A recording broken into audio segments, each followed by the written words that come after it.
Course में हूं मोहम्मद ताहिर और आज के इस लेक्चर में हम डीएनए सीक्वेंस एनालिसिस को डिस्कस करेंगे। और आज के इस लेक्चर में हमारे जो मेन पॉइंट होंगे उनमें से हमारे पास होगा व्हाट इज डीएनए सीक्वेंस, एक ये पॉइंट होगा। उसके बाद हम देखेंगे how to get DNA sequence formats और एनालिसिस मेथड। ये आज 4 पॉइंट डिस्कस करेंगे आज के इस लेक्चर में। तो चलते हैं हम अपने लेक्चर की तरफ। तो सबसे पहला पॉइंट है व्हाट इज डीएनए सीक्वेंस, कि डीएनए सीक्वेंस क्या होती है। इसके बारे में अगर हम बात करें तो DNA consists of two long interwoven strands that form the famous double helix। कि अगर हम डीएनए को देखें तो ये 2 डबल स्ट्रैंड पे मुश्तमिल होता है, जिनको हम डबल स्ट्रैंडेड डीएनए भी कहते हैं, कि 2 स्ट्रैंड के ऊपर मुश्तमिल होता है और ये 2 स्ट्रैंड एक दूसरे के इर्द गिर्द लिपटे हुए होते हैं। और इसके लिए एक फेमस टर्म यूज की जाती है डबल हेलिक्स। जो टर्म डिस्कवर की थी या हम ये कह सकते हैं कि डिस्क्राइब की थी, वो वाटसन एंड क्रिक मॉडल से इसको डिस्क्राइब किया गया था। Each strand is built from small set of molecules that is called nucleotide।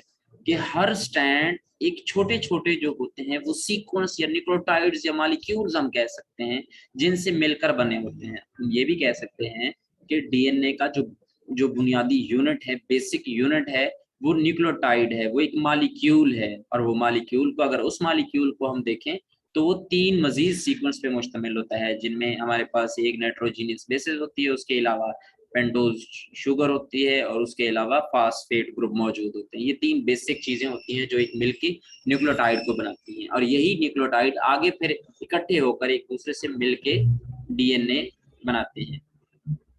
और 2 स्ट्रैंड आपस में जुड़े होते हैं, एक दूसरे से लिपटे होते हैं, जिसके लिए हमने एक टर्म यूज की है डबल हेलिक्स की। Often the length of double-stranded DNA is expressed in the unit of base pair। कि अगर हम देखें कि डबल स्टैंडर्ड डीएनए को हम कैसे जाहिर करते हैं, किस तरह से एक्सप्रेस कर सकते हैं, तो उसके लिए हम स्पेसिफिक यूनिट इस्तेमाल करते हैं। जो सबसे पहला यूनिट है उसके लिए हम बेस पेयर भी इस्तेमाल कर सकते हैं, बीपी जिसे कहते हैं, किलो बेस पेयर भी कर सकते हैं और मेगा बेस पेयर भी कर सकते हैं। So that this size could be expressed equivalently as 5 cross 10 power 6 base pair, 500 kilo base pair और 5 मेगा बेस पेयर। तो हमने एक फर्जी यूनिट ले लिया, जिससे हमने इन फर्जी अमाउंट ले लिया। ये कह सकते हैं कि हमने एक ऐसे ही फिगर ले लिया जिसको हमने 3 डिफरेंट यूनिट्स में डिस्क्राइब किया, जो कि मोस्टली डीएनए की सीक्वेंस को रिप्रेजेंट करने के लिए इस्तेमाल किए जाते हैं, base pair, kilo base pair और mega base pair. Collectively, the 46 chromosome in one human cell consist of approximately 3 cross 10 power 9 base pair of DNA। अगर हम इंसान के क्रोमोसोम के अंदर देखें कि कितने बेस पेयर या कितना जो है वो न्यूक्लियोटाइड्स पाए जाते हैं, कितनी सीक्वेंसेस मौजूद होती हैं, तो उसको अगर हम देखें तो वो 3 क्रॉस 10 पावर 9 बेस पेयर होती हैं। तो हम ये कह सकते हैं कि 46 क्रोमोसोम के अंदर 3 class 10 power 9 base pair of DNA मौजूद होती है एक इंसान के सेल के अंदर। हम यहाँ पे देख सकते हैं कि किस तरह से जो है वो डीएनए का स्ट्रक्चर होता है। ये एलेबोरेटिव वे में यहाँ पे दिखाया हुआ है और उम्मीद है कि सबको आसानी से समझ आ जाएगी। यहाँ पे ये जो 2 स्ट्रैंड नजर आ रहे हैं, ये क्या है? डीएनए है। डीएनए का एक स्ट्रैंड ये, एक स्ट्रैंड ये, तो ये मिलके डबल हेलिक्स बनाते हैं, 2 सीढ़ियों नुमा एक स्ट्रक्चर बनाते हैं। और हम अगर देखें तो ये 2 स्ट्रैंड एक स्पेसिफिक यूनिट के तहत एक दूसरे से जुड़े होते हैं और इन्हीं यूनिट्स को ही हम न्यूक्लियोटाइड्स कहते हैं। अगर हम डीएनए के 3 जो बेसिक कंपोनेंट हैं उनकी बात करते हैं, तो सबसे पहले हम यहाँ पे देखेंगे कि ये नाइट्रोजीनियस बेसिस हैं। ये नाइट्रोजन बेसिस जिनमें एडेनिन है, थायामीन है, साइटोसिन है, गुआनिन है। और जो 2 और कंपोनेंट हैं, एक तो है शुगर जिसको हम पेंटोज शुगर कहते हैं कि 5 कार्बन पर मुश्तमिल शुगर, और दूसरा जो है वो फास्फेट ग्रुप है। फास्फेट ग्रुप के साथ जो टिल्डी बॉन्ड होते हैं इसके अंदर जो होता है वो एनर्जी स्टोर होती है। सो हम यहाँ पे फोकस करेंगे नाइट्रोजीनियस बेसिस के ऊपर। नाइट्रोजीनियस बेसिस स्पेसिफिक सीक्वेंस के साथ ही जुड़े होते हैं। एडेनिन हमेशा थायामीन के साथ जुड़ा होगा और साइटोसिन हमेशा गुआनिन के साथ जुड़ा होगा। जब हम आरएनए की बात करते हैं तो वहां पे ये जो थायामीन है ये यूरासिल के साथ रिप्लेस हो जाता है और ये एक दूसरे से जुड़े होते हैं एक स्पेसिफिक सेट ऑफ बॉन्ड के थ्रू। वो बॉन्ड जो होता है उसको हम हेट्रोजन बॉन्ड का नाम देते हैं। अब थायामीन और एडेनिन के दरमियान में डबल बॉन्ड होता है, जबकि साइटोसिन और गुआनिन के दरमियान में ट्रिपल बॉन्ड मौजूद होता है। How to get DNA sequence, हम यहाँ पे देखेंगे कि डीएनए सीक्वेंस को कैसे हम हासिल कर सकते हैं, क्या प्रोसीजर होता है। By using chemical method for determining the order of nucleotide base, कि हम केमिकल मेथड को इस्तेमाल करते हुए नाइट्रोजीनियस बेसिस जो होती हैं, जो न्यूक्लियोटाइड्स होते हैं, उनकी सीक्वेंस को देखते हुए ही हम इस डीएनए को सीक्वेंस कर सकते हैं। ये देखते हैं कि कौन सी जो बेस पेयर है पहले है, कौन सी बाद में है, कौन सी नेक्स्ट है, कौन सी नेक्स्ट है। इस हिसाब से हम देख सकते हैं कि किस तरह से ये जो नाइट्रोजीनियस बेसिस हैं ये एक दूसरे से जुड़ी हुई है। यहाँ पे मोस्टली 4 बेसिस ही यूज होती हैं, जिनमें एडेनिन, गुआनिन, साइटोसिन और थायामीन है। एक डीएनए के मॉलिक्यूल के अंदर ये 4 सीक्वेंस ही मौजूद होते हैं। Used in many field and applications such as forensic and biological system, कि हम इन न्यूक्लियोटाइड की जो सीक्वेंसेस होती है इनको इस्तेमाल करते हैं मोस्टली डीएनए फिंगरप्रिंटिंग के अंदर, फोरेंसिक के अंदर और बहुत सारे बायोलॉजिकल सिस्टम्स के अंदर हम इन्हीं नाइट्रोजीनियस बेसिस की सीक्वेंस को इस्तेमाल करते हुए जो हमारे पास स्पेसिफिक टेक्निक्स होती हैं उनके रिजल्ट्स तक पहुंच पाते हैं। DNA can be sequenced by chemical procedure that break a terminally labeled DNA molecule partially at each repetition of base pair, कि हम क्या करते हैं कि अगर हमारे पास डीएनए का एक टुकड़ा है, एक पीस है, तो उसको छोटे छोटे टुकड़ों में तोड़ देते हैं, ब्रोक कर देते हैं। अब उसके तोड़ने के बाद फिर क्या करते हैं कि उसके अंदर मौजूद जो न्यूक्लियोटाइड की सीक्वेंस है उस सीक्वेंस को देखते हुए ही उस डीएनए की एक, ये कह सकते हैं कि एक लेबल बनाया जाता है, एक तरतीब के साथ उनको लिखा जाता है, उनके अंदर मौजूद न्यूक्लियोटाइड की सीक्वेंस को सीक्वेंट किया जाता है। DNA sequences can be done by different method, के डीएनए सीक्वेंसेस के लिए हम डिफरेंट मेथड्स को यूज करते हैं और वो मेथड कौन कौन से हैं। वेरी फर्स्ट अगर हम देखें तो मैक्सम गिलबर्ट सीक्वेंस है, उसके बाद चेन टर्मिनेशन मेथड है, उसके बाद डायटर्मिनेटर सीक्वेंस है, ऑटोमेशन एंड सैंपल प्रिपरेशन है, लार्ज स्केल सीक्वेंसिंग स्ट्रेटेजी है। ये 5 मेथड थे जो डीएनए सीक्वेंसेस के लिए मोस्टली इस्तेमाल किए जाते हैं। अगर हम यहाँ पे एग्जांपल की बात करते हैं तो यहाँ पे चेन टर्मिनेशन मेथड की एग्जांपल की बात कर लेते हैं। वो क्या है? A DNA sequence print out, the sequence is represented by series off peak from one of each nucleotide position. An example, a red peak is A, B, blue is C, orange is G and green is T. तो हम यहाँ पे एक graphical view को देखेंगे कि हमारे पास एक ग्राफ है जिसके अंदर डिफरेंट जो न्यूक्लियोटाइड्स हैं उनको रिप्रेजेंट किया गया है डिफरेंट कलर के थ्रू। अब जैसे यहाँ पे अगर हम देखें तो जो रेड पीक है वो हम यहाँ पे देख सकते हैं कि वो एडेनिन को जाहिर कर रही हैं, जबकि जो ब्लू हैं वो सी को जाहिर कर रही हैं, साइटोसिन को, और ऑरेंज वाली जी को जाहिर कर रही हैं। इसी तरह जो ग्रीन है वो थायामीन यानी टी को रिप्रेजेंट कर रही हैं। तो इस तरह से हम एक ग्राफ की मदद से इनकी सीक्वेंस कर सकते हैं और इसे हम चेन टर्मिनेशन मेथड का नाम देते हैं। डीएनए सीक्वेंस फॉर्मेट, अब हमारा नेक्स्ट जो पॉइंट है वो डीएनए सीक्वेंस फॉर्मेट है। ये फॉर्मेट्स क्या क्या होते हैं अगर हम देखें तो हमारे पास सबसे पहला जो फॉर्मेट है वो प्लेन सीक्वेंस फॉर्मेट है, उसके बाद EMBL फॉर्मेट है, उसके बाद फास्टा फॉर्मेट है, उसके बाद GCG फॉर्मेट है, देन GCG RSF फॉर्मेट है जिसको हम रिच सीक्वेंस फॉर्मेट भी कहते हैं, और उसके अलावा जीन बैंक फॉर्मेट है, और उसके अलावा IG फॉर्मेट है। ये डिफरेंट फॉर्मेट्स हैं जिनको हम यूज करते हुए जो है वो डीएनए की सीक्वेंस कर सकते हैं। और यहाँ पे हम देखते हैं कि कौन सा जो सीक्वेंस है वो सबसे बेस्ट है, किसको यूज किया जाता है, तो वो है हमारे पास फास्टा। ये क्या है? FAST फास्ट फॉर्मेट क्या है? Fast format is a standard format in the field of bioinformatics to represent either nucleotide sequence और पेप्टाइड सीक्वेंस। कि हम यहाँ पे ये देख सकते हैं कि किस तरह से न्यूक्लियोटाइड को सीक्वेंट किया जाता है और किस तरह से पेप्टाइड को सीक्वेंट किया जाता है। This format is a single letter code and it allows sequence name and comments. कि ये एक सिंगल लेटर होता है जो कि ये जाहिर करता है, ये अलाउ करता है कि किस तरह से हम इनको सीक्वेंस के थ्रू हम इसको सीक्वेंट कर सकते हैं और इनके नेमिंग कर सकते हैं और इनके ऊपर जो है वो कमेंट कर सकते हैं। FASAT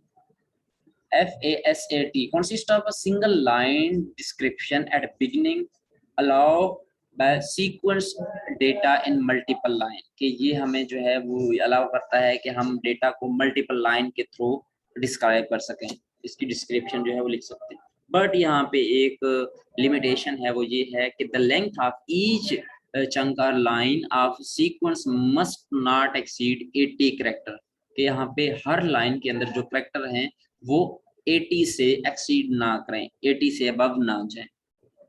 sequence identifier are identified by standard called NCBI। यहाँ पे अगर हम देखें तो सीक्वेंस के लिए एक स्पेसिफिक आइडेंटिफायर यूज किया जाता है जिसको हम डिफाइन करते हैं NCBI। ये NCB क्या है, इसके बारे में हम बात करते हैं। उससे पहले हम यहाँ पे देख लेते हैं कि किस तरह से आइडेंटिफायर यूज किया जाता है, किस तरह से हम सीक्वेंस की नेम को यहाँ पे लिख सकते हैं, किस तरह से उसकी डिस्क्रिप्शन लिखी जाती है और किस तरह से उस सीक्वेंस को लिखा जाता है। तो यहाँ पे पिक्टोरियल व्यू में आपको नजर आ रहा होगा कि किस तरह से हम इनको नेमिंग कर सकते हैं या इनको डिफ्रेंशिएट कर सकते हैं, इनकी जो है वो कैटेगरी को एलेबोरेटिवली डिस्क्राइब कर सकते हैं। NCBI डेटाबेस, NCBI क्या है? NCBI की बात करते हैं तो ये एब्रिविएशन है national centre for biotechnology information, और इसकी एक ऑफिशियल वेबसाइट है जो है www.ncbi.nlmnih.gov।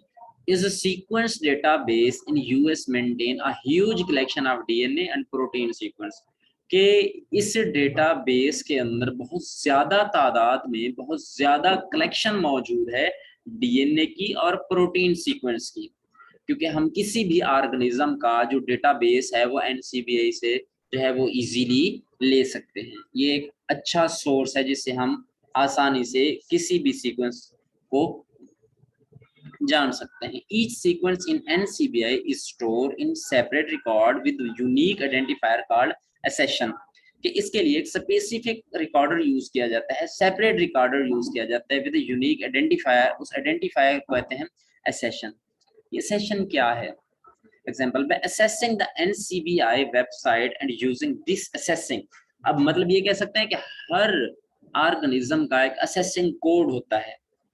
वो असेसिंग, यहाँ पे एग्जाम्पल की बात करते हैं तो NC001477 we can retrieve the DNA sequence for dengue virus, कि अगर हम NC001477 को असेस करें, इस तक पहुंचे तो हमें वहां पे डेंगी वायरस का सीक्वेंस मिलेगा, उसके जेनेटिक मेकअप का सीक्वेंस मिलेगा। और डेंगी वायरस, हमें तमाम लोगों को ये पता है कि डेंगी वायरस जो है वो डेंगी फीवर पैदा करता है, डेंगी बुखार का सबब बनता है। यहाँ पे हम देख सकते हैं कि जो अगर हम असेस करें NCBI डेटाबेस के अंदर NC001477 तो देन हम यहाँ पे इस तरह का कुछ जो है वो एक सीक्वेंस हमें मिलेगा जो कि डेंगी फीवर के जो उसका मतलब प्रोड्यूसर है, जो इसको प्रोड्यूस करता है, पैदा करता है, जो इसका सबब है, काज बनता है, वो डेंगी वायरस है। और ये जो सीक्वेंस है न्यूक्लियोटाइड्स की, ये डेंगी वायरस की ही सीक्वेंस है। सो हम एक स्पेसिफिक कोड के थ्रू किसी भी ऑर्गेनिज्म के जेनेटिक मेकअप को अच्छी तरह से जान सकते हैं और वहां तक हमारी जो है वो रसाई बहुत आसान हो जाती है। यहाँ पे देख सकते हैं वो सारी चीजें बिल्कुल एक सीक्वेंस के साथ यहाँ पे डिस्क्राइब की गई है। NCBI, the database query can be done either directly from website or by using R function, choose book and query, के या तो हम इसको डायरेक्टली वेबसाइट से भी ले सकते हैं या हम R फंक्शन, चूज बुक या क्यूरी से भी ले सकते हैं। ये भी स्पेसिफिक मेथड्स हैं। ओके, नेक्स्ट हमारा जो पॉइंट था वो था एनालाइजिंग मेथड, कि हम किस तरह से DNA सीक्वेंस को एनालाइज कर सकते हैं। तो यहाँ पे हम देखते हैं कि 5 बेसिक जो मेथड्स हैं उनको यूज कर सकते हैं। These are knowledge based signal sequence analysis, pairwise sequence comparison, multiple sequence alignment, sequence motif discovery in multiple alignment, phylogenetic inference, कि हम ये 5 मेथड इस्तेमाल करते हुए हम जो DNA की सीक्वेंस है उसको एनालाइज कर सकते हैं। और यहाँ पे क्वेश्चन है कि what are the main method for DNA sequence analysis. तो ये आप लोगों के लिए क्वेश्चन है कि आप लोग कमेंट बॉक्स में आके इस क्वेश्चन का आंसर दे सकते हैं। Analysis method, alignment to compare sequence with sequence that have already been reported and stored in database। के अब हम अगर हम alignment की बात करते हैं कि हम जस्ट उन्हीं सीक्वेंस को ही कंपेयर कर सकते हैं, या तो वो ऑलरेडी रिपोर्टेड किए गए हों या डेटाबेस के अंदर स्टोर किए गए। अब जो ऑर्गेनिज्म डिस्कवर ही नहीं हुए उनके डेटाबेस तक हम नहीं पहुंच सकते। Alignment can be global and local. के अलाइनमेंट की बात करते हैं तो या तो ये ग्लोबल हो सकती है या फिर लोकल हो सकती है। ये ग्लोबल अलाइनमेंट क्या होती है और लोकल अलाइनमेंट क्या होती है, इनके अंदर डिफरेंस हम किस तरह से कर सकते हैं। Local alignment reveal region that are highly similar but do not necessarily provide a comparison across the entire two sequence। के जो लोकल अलाइनमेंट होती है वो बेशक के वो बहुत ज्यादा सिमिलैरिटी दे सकती है, एक दूसरे के साथ सिमिलर हो सकती है, but it's not necessary to provide कि वो कंपैरिजन अक्रॉस टू सीक्वेंस, के वो टू सीक्वेंस के दरमियान में कंपैरिजन नहीं दे सकती। हाँ बेशक के वो एक दूसरे के सिमिलर हो बट वो जो है वो कंपैरिजन नहीं दे सकते। अगर हम ग्लोबल की बात करते हैं, approach compare one whole sequence with other entire sequence, कि हम एक सीक्वेंस को तमाम सीक्वेंस के साथ भी कंपेयर कर सकते हैं, तो वो जो होगी वो हमारे पास ग्लोबल अलाइनमेंट होगी। यहाँ पे देख सकते हैं एग्जांपल के तौर पे कि ग्लोबल जो है वो comparison over the entire range of two sequence, और लोकल की बात करते हैं तो small seed is uncovered that can be used to quickly extend the alignment। जैसे हमारे पास TAT है, TAT यहाँ पे जो है वो लोकल है, हमारे पास एक छोटा मतलब ये कह सकते हैं कि एक सीक्वेंस है, मतलब तीन न्यूक्लियोटाइड की सीक्वेंस है कि इसको कंपेयर कर सकते हैं, बट ग्लोबल की बात करते हैं तो पूरे सीक्वेंस के साथ ही हम कंपेयर कर सकते हैं। Thanks for watching my video. और अगर आप लोगों ने अभी तक मेरा यूट्यूब चैनल सब्सक्राइब नहीं किया तो सब्सक्राइब करें और मौजूद बेल